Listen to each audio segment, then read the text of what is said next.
Another year, another automotive trade show, and this year I've returned to Chicago and just in time to see Stellantis return after a one-year hiatus from the show circuits. Good thing, too, because there's new cars to check out from them and many of your favorite makes. And maybe not so favorite makes. In this series of videos, I'm going to take you on a little tour of the latest in automotive and point out some of the show's highlights and tell you what you missed, and maybe give a little suggestion as to why you should be interested. And in the first entry to the series, I'll tour you around the Toyota display to see what they're cooking both for production and just for your dreams. And if you didn't get to go, don't worry, I'll guide you through it, it being the 2025 Chicago Auto Show.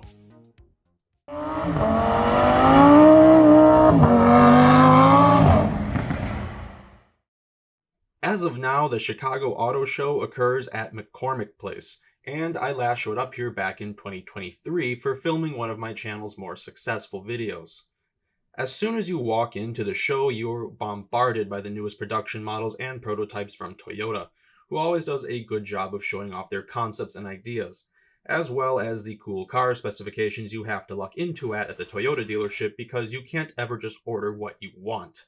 This includes a pretty nice spec of the new Toyota Land Cruiser, which returns to the US after a several-year hiatus in what's actually an all-new generation for the Land Cruiser Prado, which is actually the smaller Land Cruiser in the international Land Cruiser lineup.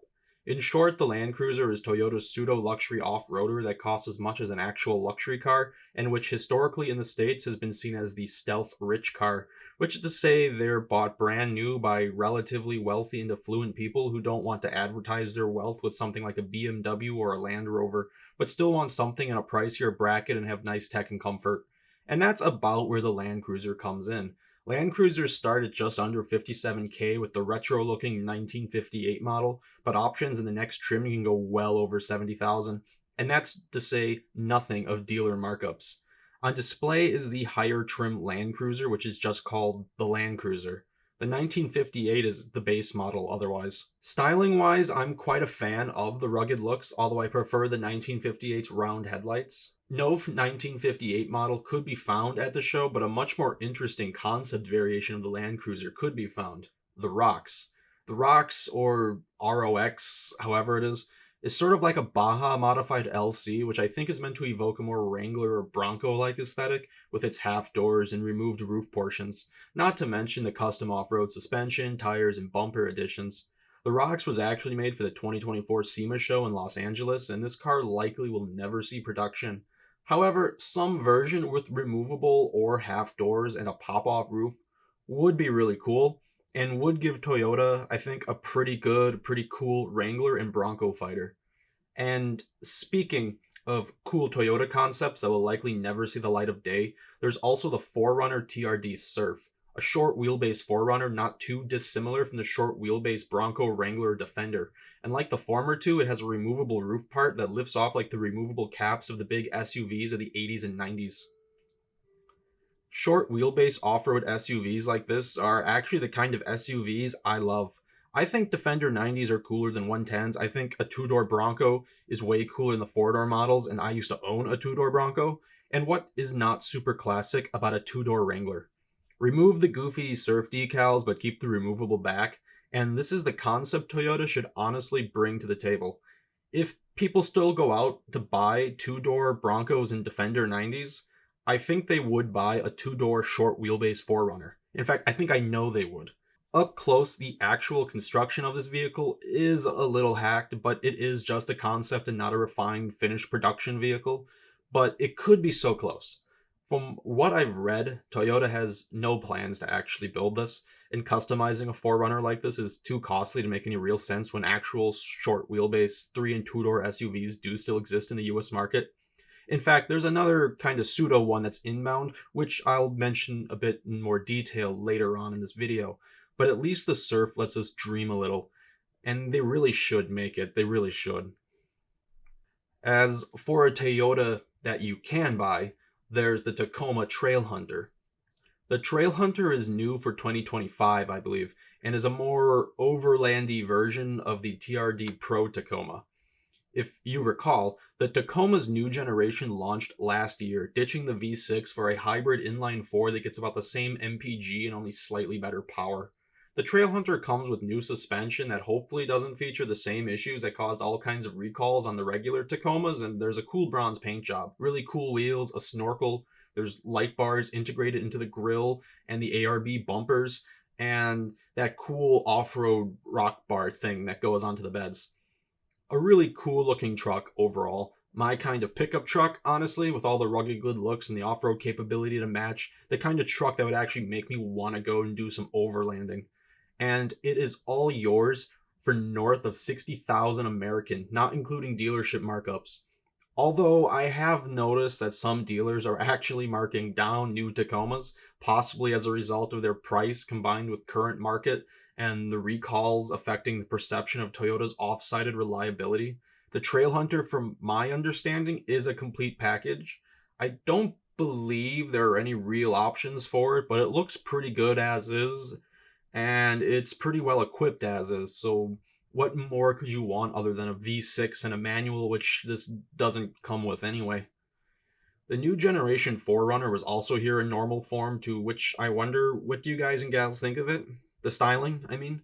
They made it fatter looking with one hell of a chin. Too much? Just enough? I think the Tacoma styling hits better. Not sure about the 4Runner, though the previous gen was getting long in the tooth and certainly needed something. I don't really have much else to say about the 4Runner, it's just nothing I looked at too closely. Moving on to Toyota's non-truck offerings, a little while ago Toyota brought their legendary Crown nameplate to the States with a slightly lifted luxury sedan with a pretty nice interior for a Toyota and honestly a nice exterior too. I'm a fan of the design and this Nightshade edition looks quite good with this blue. However, the Crown name doesn't end with the sedan, as this wagon-like crossover-like Crown Signia has also now come stateside, filling out the Crown name and moving it closer to a sub-brand, which is kind of how I think it exists in Japan. Interestingly, the front fascia design is more removed from the Crown sedan than I would have thought it would have been. The Signia on display wasn't a Nightshade, but the car does come with the Nightshade Crown Stormcloud blue color, although the car also has this really cool bronze color called Bronze Age that would have been cool to see too. A very classy color for an honestly classy looking car, in my opinion anyway. Both Crowns come as hybrids and start in the low 40s, and the interiors are pretty nice, offering nice soft leather, pseudo leather maybe, comfy seats, heated and cooled seats, and more buttons and screens. Or a good mix anyways. Pretty decent ergos from what I could tell. And then there's the sports cars. The Supra, the GR86, and the GR Corolla Hot Hatch. Supras are generally too crowded at these events to really check out, and although I didn't really cover my previous Chicago video, I did film the GR Corolla, and I said a little bit about it. And we all know there were serious problems with dealer markups on these cars, and let's not forget the issues surrounding Toyota's advertising versus what their warranty really covers with these. New, however, was the GR86 Hakone Edition, described by the spokeswoman as a collector's item for racing fans and fans of Toyota's Gazoo racing. A really neat green, bronze wheels, a simple, usable interior, and great seats. I didn't sit in this one, but I checked out the car a little more at the Milwaukee Auto Show, which will have its own video later. The Hakone edition is a little over $35,000 American before inevitable markups. I actually brought this up to the spokeswoman when she mentioned this was supposed to be an affordable collector's car, and she admitted the markups were a problem and that they can really only do so much to incentivize dealers not to play those games with limited models. If you can get your hands on it though, it is a pretty cool special edition GR86. The final explored Toyota was the Sienna Hybrid, a very large, very spacious minivan with sliding captain chairs in the middle and a pretty spacious front seating area with lots of open room for your average minivan stuff. For a hybrid car, it gets 36 mpg combined, which I feel is low, though it is a large vehicle with the air of a brick. And I guess when you compare it to what else is on the market, that 36 is much better than the Pacifica Hybrid's 30 mpg. Although that being a Chrysler minivan, it's still only the Pacifica where all the seats behind the driver can fold into the ground. The Kia Carnival hybrid gets 33 combined, and the Honda Odyssey isn't in this conversation since it doesn't come in a hybrid model. The only other competing minivan is the Volkswagen ID Buzz, which is all electric and thus also not really comparable, and that's not mentioning the massive difference in price. The Sienna starts a bit over 39,000 USD, and having changed little over the years, sure, it isn't super modern in some ways, but on the higher trims with all the options, you have a nice interior, probably decent reliability, and it should do everything you need a minivan to do. I was personally impressed with the spaciousness of the cabin and all the storage cubbies and holds. And that's pretty much all the Chicago Auto Show had to offer from Toyota. Pretty good mix of concepts and production vehicles, most of the latter now being available. But it's those concepts that I found really intriguing. Well, what about you? What are your thoughts? Do you think there would be enough of a market for something like the TRD Surf to make it to production? Or is there not enough of a market case? You tell me. Additionally, tell me what you're looking forward to seeing new from Toyota, or what you don't care about from Toyota. On top of that, be sure to join me in the next entry for what's new from Ford, both at Chicago and what Ford had to offer at the Milwaukee Auto Show, for reasons I'll explain then. And so you don't miss that video, be sure to subscribe to Veloce Midwest, and stay tuned, you and your cars. Thanks for watching.